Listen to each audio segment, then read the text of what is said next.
हामी जस्ता अनुहारहरू धेरै आए धेरै गए, प्रधानमन्त्रीका चाङका चाङ भए, फेरि अर्को प्रधानमन्त्री थपेर केही पनि हुँदैन। कुनै जमानामा 62-63 को आन्दोलनमा बालेन कुलमान रवि त शेरबहादुर प्रचण्ड देउवा थिए होला नि त। हामीलाई अहिले अनुहार मात्रै फेर्नेको चाहेको होइन, हामीलाई राजनीतिक चरित्र फेर्नु परेको हो। नेपाली युवाहरूको आँटलाई सम्मान गरेर नेपाली झण्डा विदेशमा फहराइएको छ। यो जेनजी आन्दोलन ऐतिहासिक आन्दोलन हो, विश्व हल्लाएको यो आन्दोलन हामी पनि बोक्न तयार छौँ है। तपाईँहरू नाच्दिनुहोस्, तपाईँहरू धरपकड गरिरहेको छ, हामी पनि नेपालभरि घुम्यौँ, तपाईँहरूलाई नडराउनु होला। तपाईँहरूलाई आन्दोलनकारीहरूलाई अपराधीको रूपमा देखाइरहेको छ, त्यो कदापि स्वीकार्य छैन। हाम्रो अहिलेसम्म जनताको आवाज सुन्ने क्रम चाहिँ धेरै छैन। जहिले पनि नेता आउने, डेस्कमा आउने, भाषण गर्ने, जाने, जनताको आवाज सुन्ने को हो? भोलि बिहान म डडेलधुरा जाँदै गर्दाखेरि पनि हजुरहरूले मलाई सोध्नु पर्यो, सागरजी यो बोल्नु भएको छ, कति पुरा गर्नु पर्यो? तपाईँले मलाई सोध्नु पर्यो, एकाउन्टेबल बनाउनु पर्यो। मैले त्यो पुरा गर्ने मलाई भोट नदिनुहोस्। म हारेर के हुन्छ र? एउटा व्यक्ति हारेर केही हुँदैन। म भन्दा राम्रो मान्छे आउँछ भने के छ र? केही समस्या छैन। म एउटा व्यक्ति हार्दामा केही हुँदैन, म जान्छु। सबभन्दा पहिले चाहिँ मैले काङ्ग्रेस, एमाले, माओवादी, हाम्रा पुराना पार्टिजहरूलाई पनि यो आन्दोलनको मर्म चाहिँ हामीले उहाँहरूलाई नै बुझाउनु पर्ने प्रमुख दायित्व नै हामीमाझ आइपुग्यो। यो चाहिँ कसैले पनि अपनत्व लिनु भएन। यो हामीले के हो भन्दाखेरि मेरो काङ्ग्रेस, एमाले, माओवादी लगायतका पार्टी, पुराना पार्टीहरूलाई मेरो अनुरोध के हो भन्दै गर्दाखेरि तपाईँहरूले यत्रो आन्दोलन गर्नुभयो, 2007 साल भयो होइन, त्यसपछि फेरि 46-47 भयो, 62-63 भयो। नेपालको कुन चाहिँ आन्दोलन होला जुन चाहिँ यहाँबाट इन्सपायर भएर विदेशतिरसम्म फैलिएको आन्दोलन कुन होला? जबकि हाम्रो लगभग नेपालको जेनजी आन्दोलन हेर्नुहुन्छ भने जेनजी आन्दोलनपछि तपाईँहरूले हामीले देखेकै हो, नेपाली युवाहरूलाई सम्मान गरेर, नेपाली युवाहरूको आँटलाई सम्मान गरेर नेपाली झण्डा विदेशमा फहराइएको छ।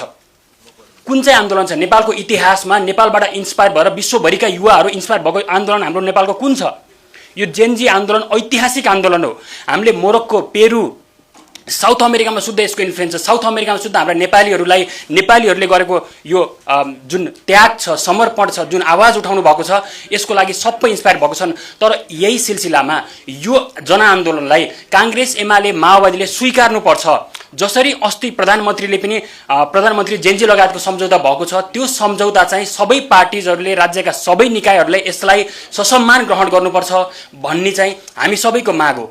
र अर्को महत्त्वपूर्ण कुरा के हो भन्दै गर्दाखेरि 62-63 को जुन जनआन्दोलन भइसकेपछि प्रचण्डज्यूले एक हिसाबले उहाँले नेतृत्व लिनुभयो। अब जेनजीको आन्दोलन भइसकेपछि यो आन्दोलनको नेतृत्व लिने को हो भनेर धेरै जेनजी लगभग घाइतेहरू हुनुहुन्छ, शहीद परिवारहरू हुनुहुन्छ, उहाँहरू आत्तिरहेको स्थिति छ, धरपकड भइरहेको स्थिति छ। यो स्थितिमा हामीले उहाँलाई भन्न चाहन्छौँ कि हामी छौँ है, तपाईँहरू आत्तिनु पर्दैन। जसरी 62-63 को आन्दोलन हुँदै गर्दाखेरि प्रचण्डले अहिलेसम्म उहाँ जहाँ जानुहुन्छ त्यो आन्दोलनको माग बोकेर हिँड्नुहुन्छ, उहाँ मरुन्जेलसम्म बोक्नुहुन्छ भने हामी पनि यो जेनजी जसले विश्व हल्लाएको यो आन्दोलन हामी पनि बोक्न तयार छौँ है। तपाईँहरू नाच्दिनुहोस्, तपाईँहरूले धरपकड गरिरहेको छ, हामी पनि नेपालभरि घुम्यौँ, तपाईँहरूलाई नडराउनु होला।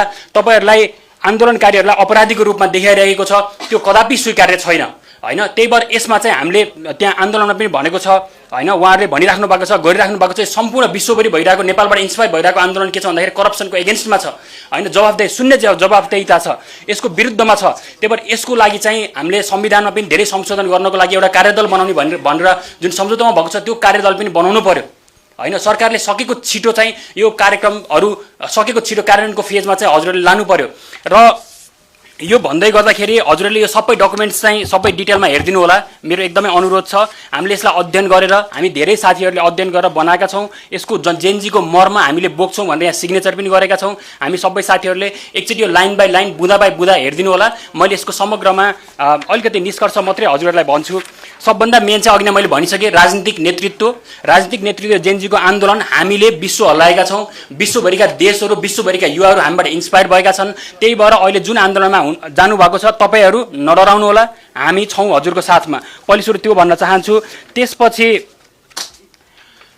अर्को भनेको सबभन्दा महत्त्वपूर्ण कुरा के छ भन्दै गर्दाखेरि हाम्रो यसमा चाहिँ संविधान संशोधनका कुराहरू पनि छन्। यो के संशोधन गर्नुपर्ने हो त्यसको लागि आयोग बनाउने कुराहरू पनि छन्। हामीले धेरै कुराहरू, न्यायपालिकामा संरचनात्मक सुधारको कुराहरू छ, अख्तियार दुरुपयोग अनुसन्धान आयोगका कुराहरू छन्, संवैधानिक आयोगहरूमा संरचनात्मक सुधारको कुराहरू छन्, कर्मचारी तन्त्रमा सुधारहरू गर्नुपर्ने छ, त्यस्तै गरी आर्थिक नीतिहरूमा सुधारहरू गर्नुपर्ने छ। यो सबै चाहिँ अब सरकारले ढिलासुस्ती गर्नु हुँदैन। र यो हामीले यसको के हो त नि, यो किन भएको हो भन्दै गर्दाखेरि चाहिँ सुसंस्कृत राजनीति हामी सबैले चाहेको, यो आन्दोलन किन भएको हो भन्दै गर्दाखेरि सुसंस्कृत राजनीति नभएर हो नि त। त्यही भएर यसको लागि चाहिँ हामीले के भनेका छौँ भन्दै गर्दाखेरि यो टप डाउन अप्रोच, माथिबाट तल लादिने भन्दा पनि तल जनताको आवाज चाहिँ सुनिनुपर्छ। हाम्रो अहिलेसम्म जनताको आवाज सुन्ने क्रम चाहिँ धेरै छैन। जहिले पनि नेता आउने, डेस्कमा आउने, भाषण गर्ने, जाने, जनताको आवाज सुन्ने को हो। त्यही भएर मैले ढोका ढकढक अभियान भनेर जनताको आवाज सुन्दै ढोकामा जान्छु, उहाँहरूसँग बस्छु, कुरा सुन्छु। यस्तो खालको राजनीतिक नेतृत्व चाहिँ सबैले अनुसरण गरिदिनु हुन मेरो हार्दिक अनुरोध छ। जनताको आवाज सुन्नुपर्छ, जनताले के चाहिरहेका छन् त्यो अनुसारको हामीले अगाडि चाहिँ बढ्नुपर्छ। पूर्ण पारदर्शिता हुनुपर्छ, डिजिटलीकृत उन्नत आन्तरिक लोकतन्त्र हुनुपर्छ, सेवक सरकार हुनुपर्छ भनेर हामीले विभिन्न यो कसरी चाहिँ हामीले यो सुसंस्कृत राजनीतिका आधारहरू चाहिँ कसरी अगाडि बढाउन सकिन्छ भन्ने चाहिँ प्रमुख कुरा छ। र अर्को हजुरहरूलाई मेरो अनुरोध के छ भन्दै गर्दाखेरि हामीले अहिले देखिरहेका छौँ बालेन, रवि, कुलमान भनिरहेका छौँ। कुनै जमानामा 62-63 को आन्दोलनमा बालेन, कुलमान, रवि त शेरबहादुर प्रचण्ड देउवा थिए होला नि त, होइन र? त्यही भएर हामीलाई अहिले अनुहार मात्रै फेर्नेको चाहेको होइन, हामीलाई राजनीतिक चरित्र फेर्नु परेको हो। त्यसमा चाहिँ हामी स्पष्ट हौँ है। त्यही भएर हामीलाई अहिले एकदमै स्पष्ट के हो भन्दै गर्दाखेरि हामीले 75 वर्ष भयो बालेन, कुलमान, रवि जस्तो अनुहार देखेको गरेको। तर के हो भन्दै गर्दाखेरि 62-63 बालेन, कुलमान, रवि को थिए भन्दाखेरि शेरबहादुर प्रचण्ड उहाँहरू नै हुनुहुन्थ्यो। तर अहिले फरक अनुहार आउनुभयो। फेरि फरक अनुहार आउँदैमा फेरि हामी मक्क नपरौँ। उहाँहरूलाई पनि बालेन, कुलमान, रवि मलाई पनि तपाईँहरूले एकाउन्टेबल बनाउनुहोस्। सागर ढकाल आयो भन्दैमा ओहो हो हो नगरिदिनुहोस्, मलाई पनि प्रश्न सोधिदिनुहोस्, मलाई पनि एकाउन्टेबल बनाउनुहोस्। तपाईँहरूको सिस्टम के हो? अबको 25 वर्षमा देश कायापलट कसरी हुन्छ? अबको 75 वर्षको समस्या के थियो? 75 वर्षसम्म एउटा पनि सरकार किन टिकेन भन्ने कुरा स्पष्ट आन्सर दिनुपर्छ। अब पनि के हो भन्दै गर्दाखेरि अब आउने 5 वर्षमा, अब यो चुनाव पछि पनि 5 वर्षमा बालेन 2 वर्ष प्रधानमन्त्री, रवि 2 वर्ष प्रधानमन्त्री, कुलमान 1 वर्ष प्रधानमन्त्री भनेर प्रधानमन्त्री पदलाई मासुको भाँडो जस्तो तरिकाले, मासुको टुक्रा जस्तो तरिकाले चोक्रा भाग नगरिदिनु होला। त्यो भयो भने तपाईँ र शेरबहादुरहरूमा, शेरबहादुर प्रचण्डहरूमा केही पनि फरक हुँदैन। त्यही भएर मेरो बिन्ती अनुरोध के छ भन्दै गर्दाखेरि हामी जति पनि नयाँ शक्तिहरू छौँ, बिन्ती 75 वर्षदेखिको प्रब्लम के हो त्यो पत्ता लाउँ। हामीले जनतालाई 75 वर्षदेखिको समस्या यो हो, अब हामीले समाधान यसरी चाहिँ अबको 25 वर्षमा गर्छौँ भनेर स्पष्ट रूपमा भन्नुपर्छ। त्यही भएर अहिले भर्खर हिजो पनि हाम्रो मिटिङहरू भइरहेको छ रविसँग, बालेनसँग। त्यही भएर मेरो उहाँहरूलाई यो अनुहार जोड्ने मात्रै काम चाहिँ नगरौँ है, अनुहारमा मात्रै तपाईँहरू भर नपर्दिनु है।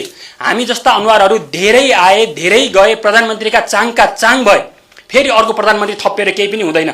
त्यो कुरामा हामी स्पष्ट हौँ। त्यही भएर यसको स्पष्ट आन्सर हामी सबैले दिनुपर्छ, हामीले दिन्छौँ पनि। र यो स्पष्ट आन्सर नदिकन हामी चुनावमा जानु पनि हुँदैन। जनतालाई हामीले यो आन्सर दिन्छौँ। भोलि बिहान रविलाई, बालेनलाई, कुलमान जति पनि छ अनुहारमा मात्रै हामी भर नपरौँ। अब हामीलाई विधि विधान पद्धति सिस्टम चाहिएको हो, ट्रान्सपेरेन्सी चाहिएको हो, अकाउन्टेबिलिटी चाहिएको हो, कर्मचारी तन्त्रमा पनि एकाउन्टेबिलिटी चाहिएको हो, राजनीतिक पार्टीहरूमा पनि एकाउन्टेबिलिटी चाहिएको हो, र ममा पनि एकाउन्टेबिलिटी चाहिएको हो। भोलि बिहान म डडेलधुरा जाँदै गर्दाखेरि पनि हजुरहरूले मलाई सोध्नु पऱ्यो, सागरजी यो बोल्नु भएको थियो, कति पुरा गर्नु पऱ्यो? तपाईँले मलाई सोध्नु पऱ्यो, एकाउन्टेबल बनाउनु पऱ्यो। मैले त्यो पुरा गर्ने मलाई भोट नदिनुहोस्। म हारेर के हुन्छ र? एउटा व्यक्ति हारेर केही हुँदैन। मभन्दा राम्रो मान्छे आउँछ भने के छ र? केही समस्या छैन। म एउटा व्यक्ति हार्दामा केही हुँदैन। म जान्छु चुनाव पछि, म सकेको एटेम्प्ट गर्छु, मैले सकिनँ, म हारेँ भने जान्छु, आफ्नो काममा फर्किन्छु, अथवा मैले सकेको प्रयास गर्छु, समाज सेवाको लागि सकेको प्रयास गर्छु, हिमालतिर जाउँला, ध्यान गरौँला, बसौँला, होइन? तर एउटा व्यक्तिको पछाडि नलागिदिनु होला। अहिले जबरजस्ती अनुहार मिल्दैमा केही पनि हुँदैन। त्यो पछाडि के हो त नि, विधि विधान पद्धति सिस्टम्स कस्तो हो, अबको 5 वर्ष कसरी जान्छ, अबको 10, 15 वर्ष, 20, 25 वर्ष कसरी जान्छ भन्ने कुरा चाहिँ महत्त्वपूर्ण हो भनेर नै हामीले यो आजको प्रेस सम्मेलन गरेका हौँ।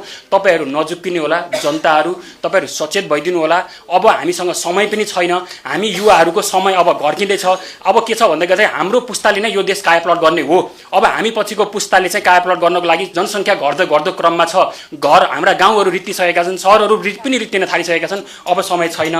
त्यही भएर मैले यति भन्दै यो जुन प्रेस सम्मेलन गर्नुभएको छ यसमा मेरो पूर्ण समर्थन छ। र हामीले यो डकुमेन्ट पनि बनाएका छौँ, यसको आधारशिलाहरू सबै छन्, यो एकचोटि हेरिदिनु होला। र मेरो सम्पूर्ण नेपाली जनतालाई मैले व्यक्तिगत रूपमा आफूले सकेको प्रयास इमान्दार रूपमा गर्छु। मैले भ्रष्टाचार गरेको पनि छैन र गर्दिनँ। बरु म जहाँ जे भोग्नुपर्छ म तयार छु। तर हजुरहरूको भावना, हजुरहरूको यो जेनजीको स्पिरिटको विरुद्धमा चाहिँ म जाँदिनँ। यो हामीले डकुमेन्ट ओन गर्छौँ। यदि भन्दै मैले मेरो 2-4वटा शब्दहरू यहीँ राखेँ। तपाईँहरू अनुहारमा चाहिँ नअल्मिलिनु होला। अब हामीलाई सिस्टम, विधि विधान पद्धति चाहिएको हो। यति भन्दै मैले मेरो 2-4वटा कुराहरू राखेँ। हस्, धेरै धेरै धन्यवाद। नमस्ते।